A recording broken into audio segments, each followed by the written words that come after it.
What happens when a broken rancher haunted by war and solitude saves an Apache elder from a starving grizzly, only to find a young woman sent to his cabin as a payment for the debt. In the dead of winter, survival becomes destiny and love dares to bloom where hope once froze. The wind was a living thing that winter, a predator that howled down from the peaks of the Sangre de Cristo Mountains and stalked the high desert plains. It was a tireless, merciless hunter, carrying a cold so profound it felt like the breath of the grave itself. It scoured the land, finding every hollow, every crack, every loose board, and moaning through it with a mournful, unending song. The air thin and sharp bit at the skin and left a stinging ache in the lungs. It piled snow into monstrous sculptural drifts, as tall as a man on horseback, and left the world a stark canvas of white and gray. For 3 months, John Thorne hadn't seen another human soul. It was a fact he considered a blessing, a solitary existence he had meticulously, painstakingly built for himself. His name was John Thorne. At 57, he felt older than the weathered timbers of his cabin each year of his life, etched into the deep lines around his eyes and the set of his jaw. The silence out here wasn't empty to him. It was full, teeming with the ghosts he'd brought with him. Ghosts from a war that had stolen his youth and his innocence, ghosts from a life he'd tried to bury under the endless, punishing cycle of ranch work. His spread was a modest plot of land, unforgiving in summer, brutal in winter, just enough to graze a small herd of hardy longhorn cattle that knew how to find the sparse grass beneath the snow. It was a life of solitude, a fortress of his own, making built brick by painful brick. Company was a complication he had no use for. He had learned the hard way that other people, no matter how well-meaning, brought with them a chaos he could no longer abide. That morning the cold was so sharp it felt like breathing in slivers of glass. The sun was a pale, indifferent disk in a slate-gray sky, offering light but no warmth. John was out on the northern fence line, his breath pluming in front of his face, his gloved fingers clumsy and numb as he worked to splice a wire that had snapped in the night's deep freeze. The only sounds were the metallic ping of his tools against the frozen wire and the mournful cry of the wind whistling through the skeletal aspens. The world was a monochrome, etching silent and still. He was lost in the simple, repetitive rhythm of the work, a kind of meditation that kept the memories at bay. Then he heard it. It wasn't the wind, and it wasn't one of his cattle. It was a sound that didn't belong in his world of quiet survival. A raw, guttural roar of animal fury followed by a thin, sharp cry of human pain. The sound was a violation of the sacred quiet, a shock to his system that snapped every nerve in his body taut. Years of scouting for the army had honed instincts he thought he'd let grow dull. He dropped his pliers in the snow, the sound, a dull thud against the frozen ground, his hand automatically going to the Winchester rifle holstered on his saddle. His horse, a sturdy dappled buckskin named Shadow, had already lifted his head ears, swiveling nostrils flaring as he tasted the scent of blood and fear on the wind. "Easy, boy, John," murmured his voice. A low rumble meant more to calm himself than the horse. The buckskin snorted a white puff in the freezing air but stood steady. John swung himself into the saddle, the cold leather groaning in protest.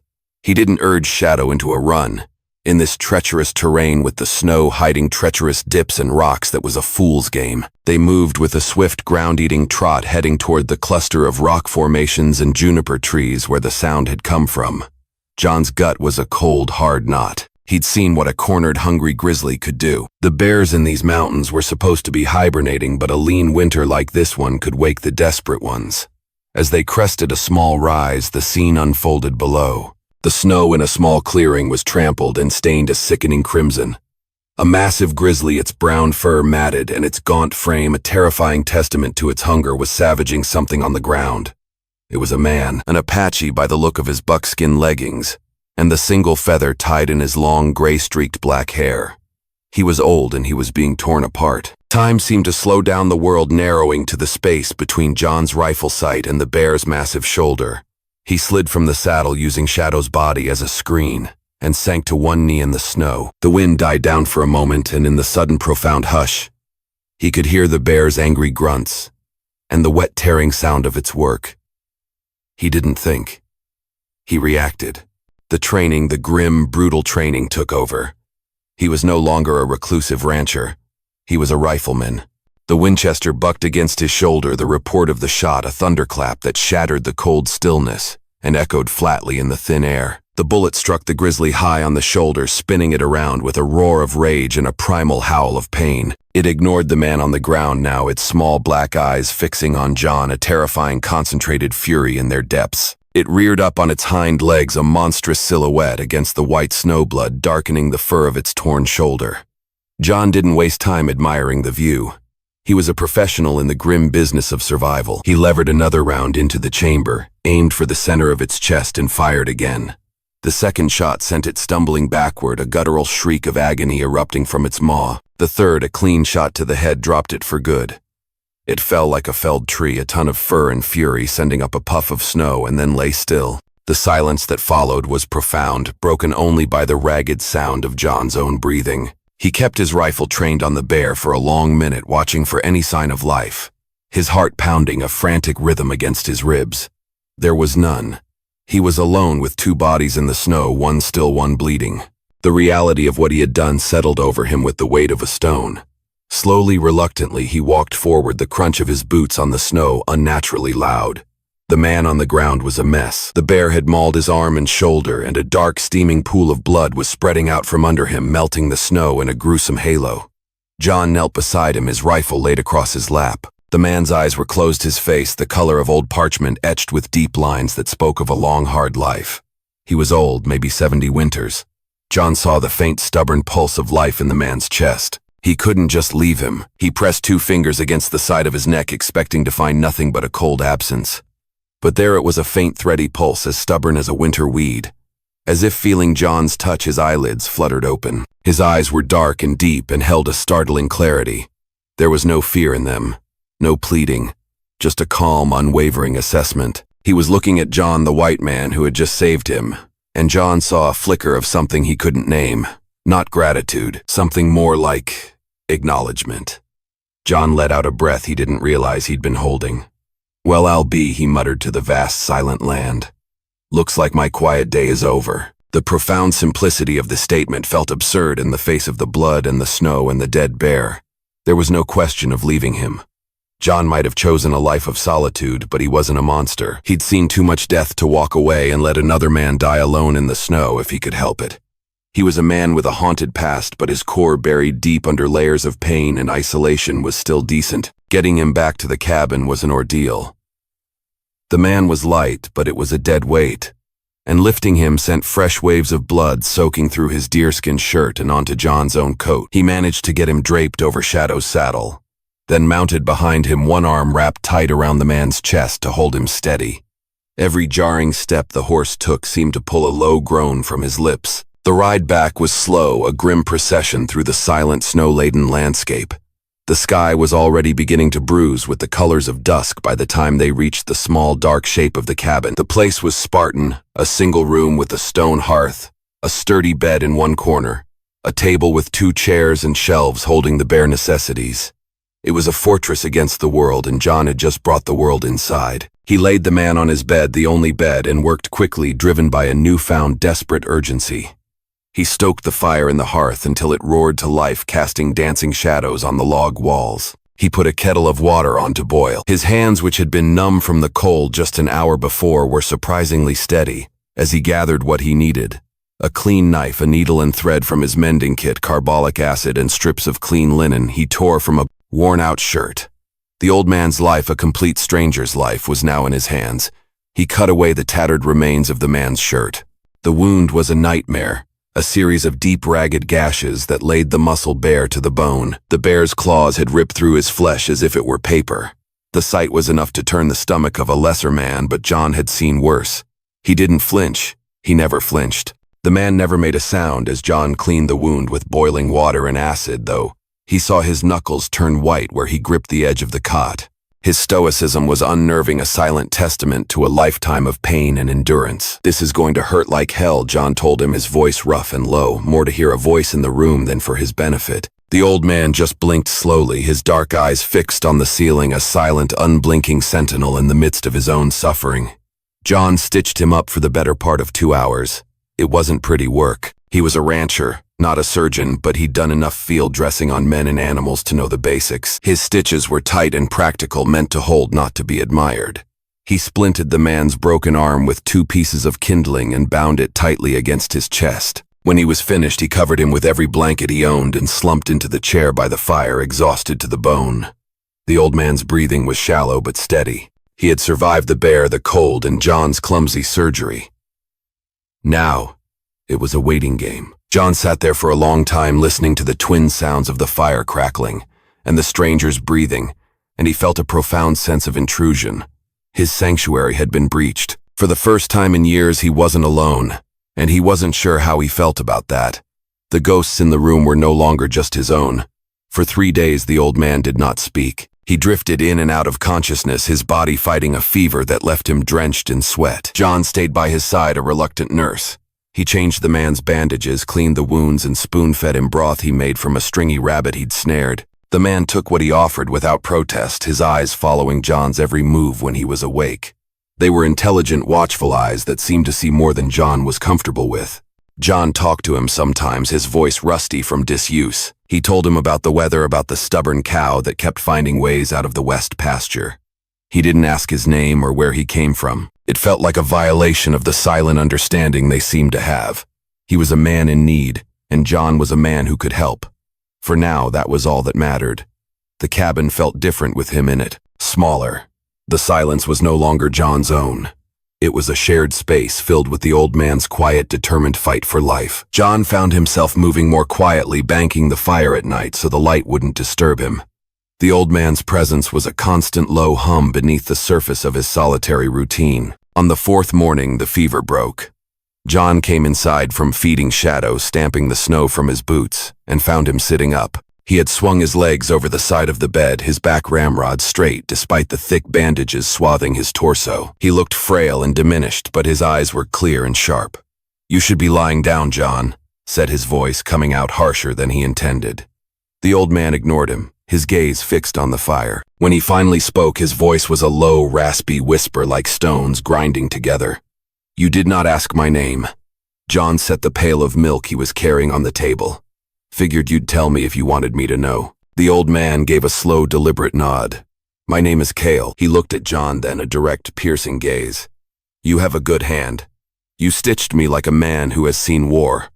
"I've seen my share," John admitted, pulling a chair up and sitting, keeping a respectful distance. He felt exposed, seen. "You saved my life," Kale stated. "It wasn't a thank you. It was a statement of fact, of a debt incurred. A heavy, undeniable weight." John shrugged, uncomfortable with the gravity of the statement. "I did what anyone would have done." "No," Kale said, and the certainty in his voice was absolute. "Not anyone." They sat in silence for a while after that. Kale told him his people were camped 2 days' ride to the east in a sheltered valley they called the wintering place. He had been checking his trap lines when he stumbled upon the starving bear. Later that day, John helped him stand. He was weak but determined, and by evening he was able to take a few halting steps around the cabin. His resilience was astonishing, a force of will that seemed to defy the physical damage. The next morning, John woke before dawn to the cold seeping through the room. The bed was empty and the cabin door was slightly ajar. A cold draft snaked across the floor. He rushed outside, his heart pounding for a reason he couldn't explain. Kale's tracks led east. They were unsteady at first, but they grew stronger, more purposeful with each step. He was gone. There was no note, no token of thanks, just an empty bed, and the lingering scent of the herbs he must have had in a pouch, a faint, clean smell of sage and pine. The cabin felt vast and empty. The silence rushed back in, but it was different now. It was a hollow, lonely sound.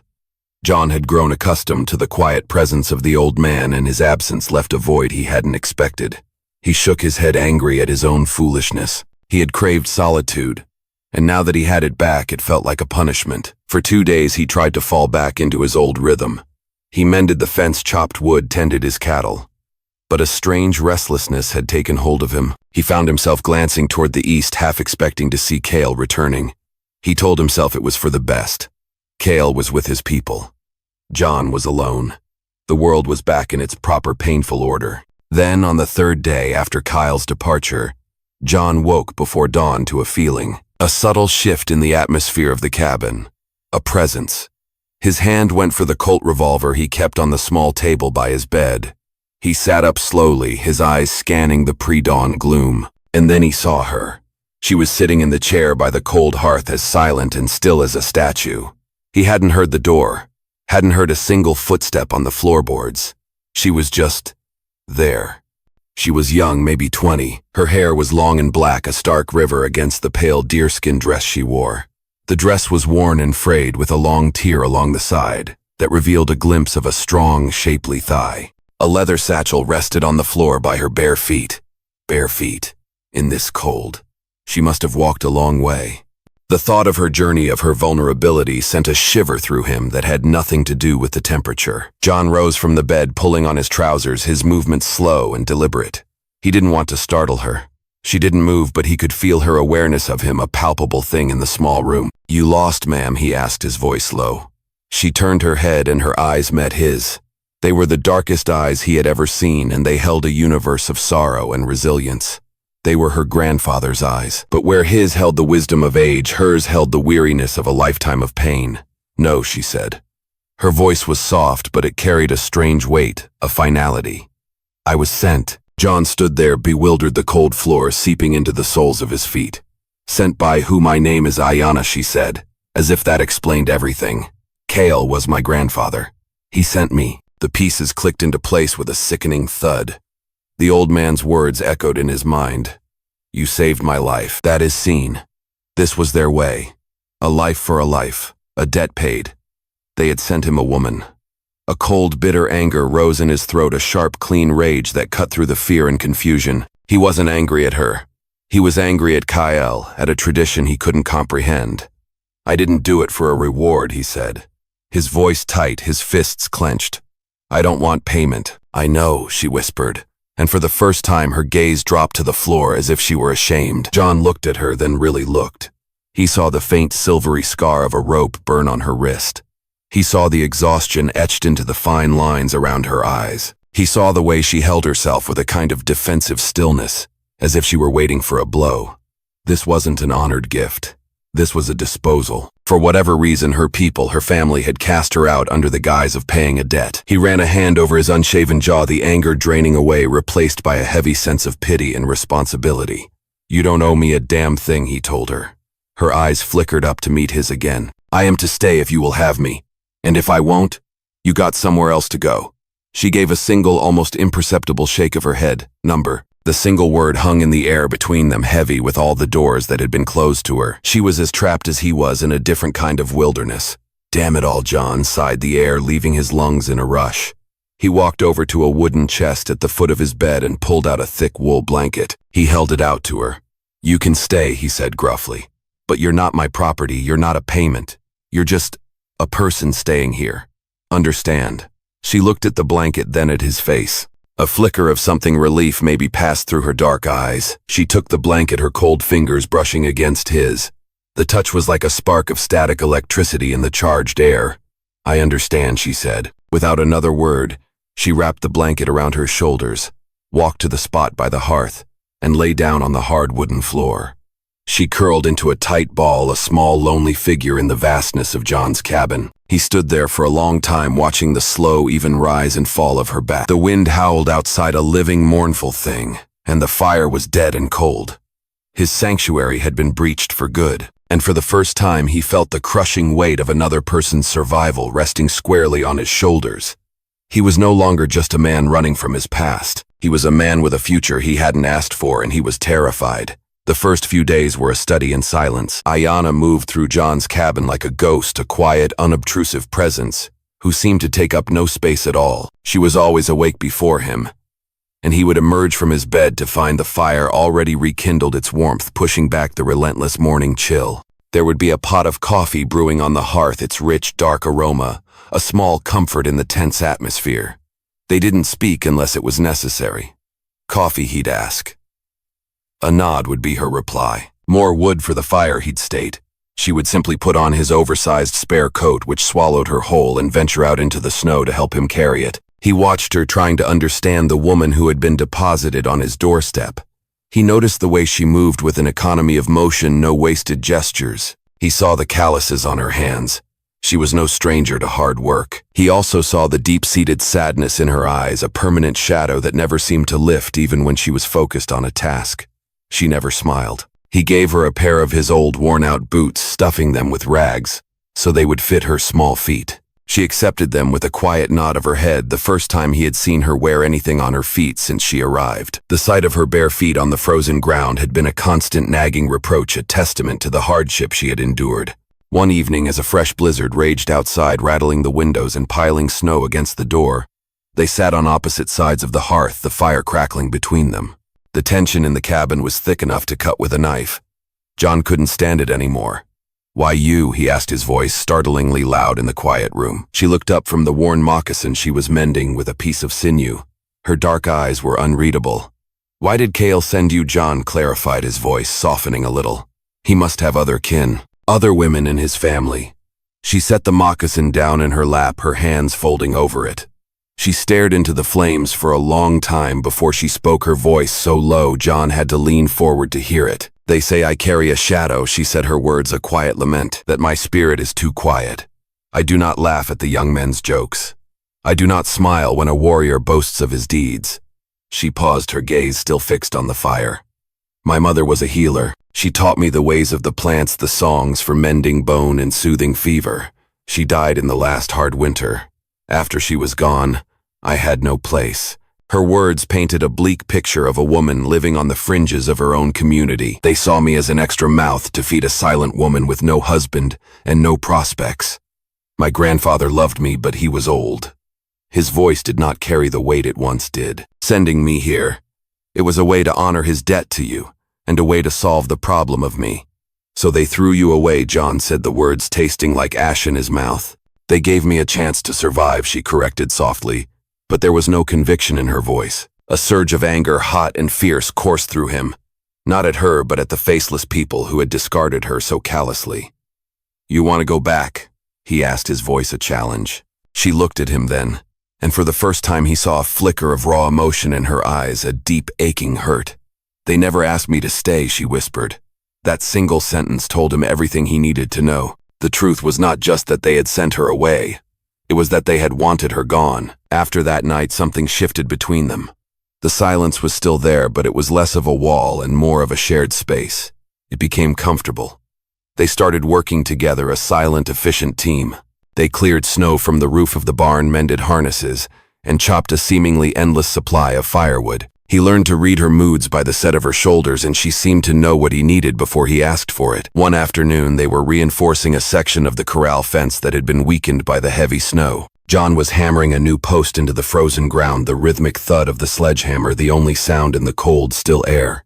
Ayana was holding the post steady, her small hands wrapped around the rough wood. The hammer slipped on a downswing, glancing off the post and striking his hand. The pain was immediate and searing. He swore, dropping the sledgehammer and cradling his throbbing hand. Before he could even inspect the damage, Ayana was there. She gently took his hand in hers, her touch surprisingly firm. "Let me see," she said, her voice calm and authoritative.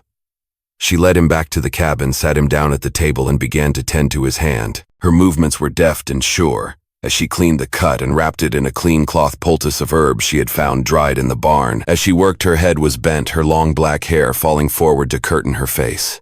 John could feel her warm breath on his skin. "My mother taught me this," she said quietly, "for crushing injuries." "You have good hands," John said, echoing Kale's words to him. She looked up, a faint ghost of a smile touching her lips for the first time. It transformed her face, chasing away some of the shadows and revealing a beauty he hadn't allowed himself to see before. "So do you," she replied. That night, John laid his spare mattress and blankets on the floor by the fire for her. "You don't have to sleep on the hard floor," he said, gruffly, feeling foolish for not having done it sooner. She looked from the makeshift bed to him, her eyes questioning. "It's not right," he added, fumbling for words. "You're not a servant."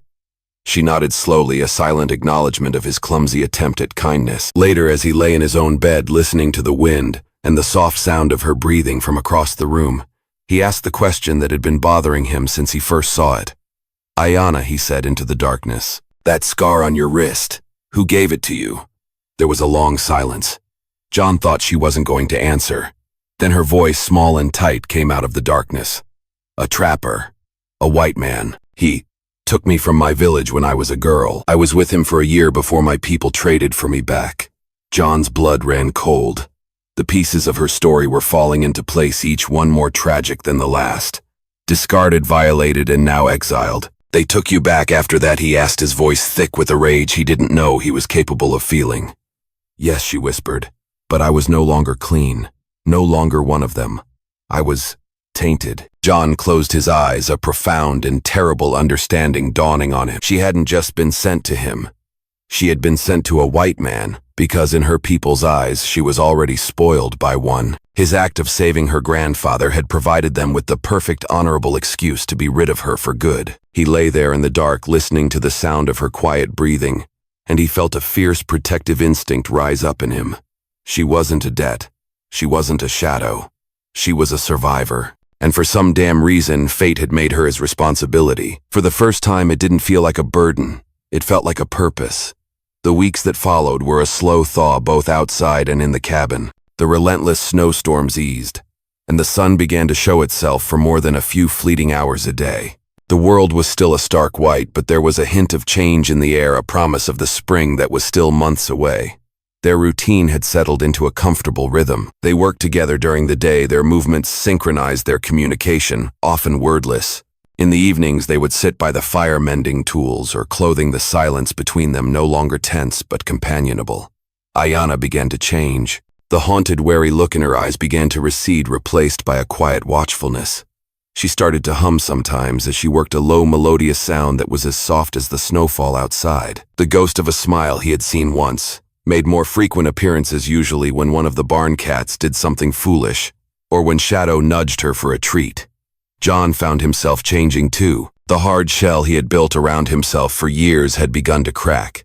He started talking to her more, telling her stories about his life before the ranch, about the brother he'd lost in the war. She would listen intently, her dark eyes never leaving his face, her silence a comforting presence that invited confession.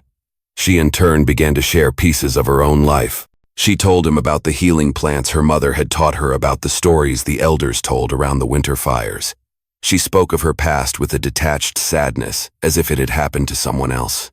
But John could see the pain that still lingered in the depths of her eyes. One evening, John returned to the cabin after a long day of tracking a stray calf to find the air filled with the scent of roasting meat and herbs. Ayana had prepared a stew rich and fragrant, and had baked a loaf of bread on the hearthstone. It was the best meal he had eaten in years. As they ate at the small table side by side, he was struck by how natural it felt. It was as if she had always been there. After dinner, as she was cleaning the plates, her hand brushed against his. A jolt, warm and electric, shot up his arm. Their eyes met, and for a long moment the world seemed to stop. The air in the cabin was thick with unspoken emotions, with a tension that was different from before. It wasn't uncomfortable. It was alive.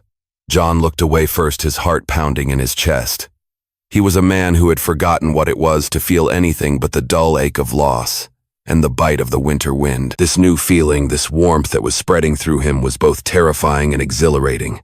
Later that night, as the fire burned low, he made a decision. He walked to the old wooden chest at the foot of his bed and took out a bundle wrapped in oilcloth. He unwrapped it carefully. Inside was a dress made of soft blue cotton with a simple, elegant cut. It had belonged to his mother. She had packed it for him when he first went west, a reminder of a civilized life he had long since abandoned. He held it out to Ayana. "This is for you," he said, his voice rough. "It was my mother's. It's better than that deerskin." She looked at the dress, her eyes wide. She reached out a tentative hand and touched the soft fabric, a look of wonder on her face. "Why?" she whispered, looking up at him. "Because," he said, struggling to find the right words. "Because you're not a discard. You're the lady of this house. You should have a proper dress." Tears welled in her eyes, shimmering in the firelight. She didn't weep, but a single tear traced a path down her cheek. She took the dress from his hands, her fingers brushing his, and held it to her chest as if it were a precious treasure. "Thank you, John," she whispered, the first time she had used his name. The sound of it on her lips was a strange and wonderful thing. That night she didn't go to her bed on the floor. After he had banked the fire and climbed into his own cot, she came and stood beside him. In the dim light from the dying embers, he could see she was holding a blanket. "John," she said, her voice barely a whisper. "The floor is so cold." His heart hammered against his ribs. He knew what she was asking. It wasn't a plea for comfort. It was a question. It was a choice. He shifted over, making room for her on the narrow cot. "There's room here," he said, his voice hoarse. She lay down beside him, her back to him, keeping a careful distance between them. But he could feel the warmth of her body, smell the faint, clean scent of sage in her hair. They lay there in the darkness, two lonely souls on a narrow bed, listening to the sound of each other's breathing. John didn't sleep for a long time. He was acutely aware of the woman beside him, of the trust she had placed in him. Sometime in the deep of the night, she shivered, a small, involuntary tremor. Without thinking, he reached out and pulled the blanket more snugly around her shoulders. His hand brushed against her arm. She didn't pull away. Instead, she let out a soft sigh and seemed to relax her body, settling into the mattress. A profound sense of peace settled over him. The ghosts that had haunted his cabin for so long seemed to have retreated, pushed back by the quiet, steady presence of the woman sleeping beside him. For the first time in more years than he could count, he didn't feel alone. He felt home. The morning after she first shared his bed marked a new beginning. When he awoke, she was still there, curled on her side, her face soft in sleep. A strand of her black hair had fallen across her cheek, and he had to fight the urge to reach out and tuck it behind her ear. He slipped out of bed, quietly rekindled the fire, and put the coffee on, moving with a sense of purpose he hadn't felt in a long time. When she woke, she sat up and looked at him, a question in her eyes. He simply handed her a mug of coffee. "Morning," he said, his voice gentle. She gave him a small, shy smile in return, and the simple gesture felt more intimate than anything that had passed between them. She wore the blue cotton dress that day. It fit as if it had been made for her, the soft fabric clinging to the gentle curves of her body. The color brought out the warmth in her skin and the deep, dark light in her eyes. When she walked out of the dim corner where she had dressed, John felt his breath catch in his throat. She was beautiful, not in a fragile, delicate way, but in a strong, resilient way, like a wildflower that blooms in a harsh, unforgiving landscape. She seemed to carry herself differently in the new dress. Her back was a little straighter, her head held a little higher. It was as if the simple garment had given her back a piece of the dignity that had been stolen from her. They fell into a new routine, one of husband and wife in all but name. They shared the bed every night, though they never crossed the invisible line of intimacy. The simple act of sleeping next to each other, of sharing warmth and space, was enough. It was a silent vow of companionship, of protection. Their conversations deepened. She told him more about the trapper, the fear and shame she had carried for so long. He listened, his hands clenched into fists, a murderous rage burning in his gut for the man who had hurt her. He in turn told her about his brother's death, the guilt he carried for not being there to save him. They were two broken people finding solace in sharing the jagged edges of their souls. One night, as they sat by the fire, she reached out and took his hand. Her fingers were warm and strong, lacing through his. "You are a good man, John Thorne," she said, her voice soft but sure. "You have a kind heart, even though you try to hide it." He looked down at their joined hands, at the contrast between her smooth brown skin and his own rough, pale flesh. "I'm not a good man, Ayana," he said, his voice thick with emotion. "I've done things, seen things." "The war changed many men," she said wisely, "but it did not steal your soul. It is still there. I see it." She leaned in and pressed a soft, gentle kiss to his cheek. It was a simple, chaste gesture, but it sent a shockwave through his entire being. He turned to look at her, and in the flickering firelight he saw something in her eyes he had never seen before. A soft, warm light that was more than just gratitude. His heart, which he had thought long dead and buried, began to beat with a fierce, wild rhythm. He lifted his hand and cupped her face, his thumb stroking the smooth line of her jaw. She leaned into his touch, her eyes fluttering closed. "Ayana," he whispered, his voice hoarse. She opened her eyes, and they were dark and deep, pulling him in. He leaned in and kissed her. It wasn't a kiss of passion, of lust. It was a kiss of shared loneliness, of a desperate need for connection. It was hesitant and tender, a question and an answer all in one. When they broke apart, they simply looked at each other, the unspoken words hanging in the air between them. In that moment, he knew he was lost. He had fallen in love with the quiet, broken woman who had been sent to him as a payment. The next day, he found a piece of deer antler in the barn. He spent the evening by the fire, carefully carving and sanding it into a simple, smooth ring. It wasn't much, but it was all he had to give.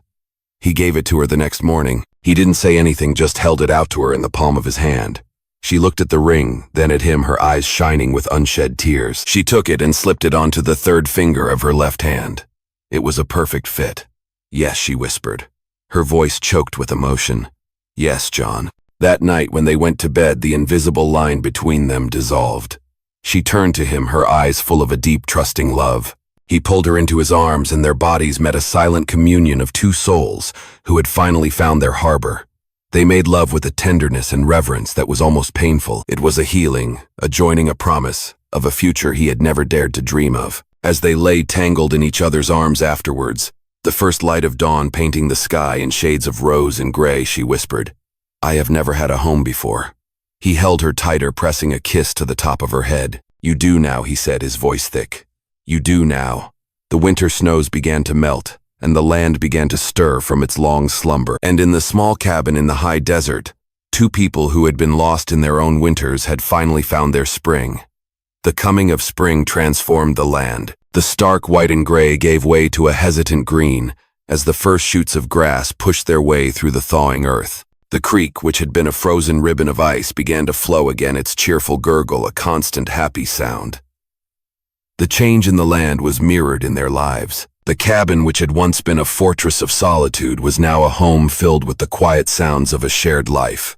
Ayana's humming was a constant melody, and her rare, beautiful smile became a more frequent sight. The shadows in her eyes had not vanished completely, but they had retreated like the last patches of snow melting in the warm spring sun.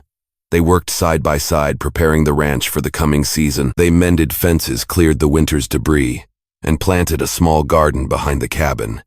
Ayana had a natural touch with the earth, a deep instinctual knowledge passed down from her mother. She seemed to know just where to plant the corn, the beans, the squash, her hands moving with a loving familiarity in the rich, dark soil. John's love for her grew with each passing day, a steady, quiet thing that was as solid and real as the mountains that framed their valley. It wasn't a fiery, passionate thing, but a deep, abiding connection that had taken root in the shared hardship of the winter and was now blossoming in the warmth of the spring. One day they rode out to the far pastures to check on the new calves.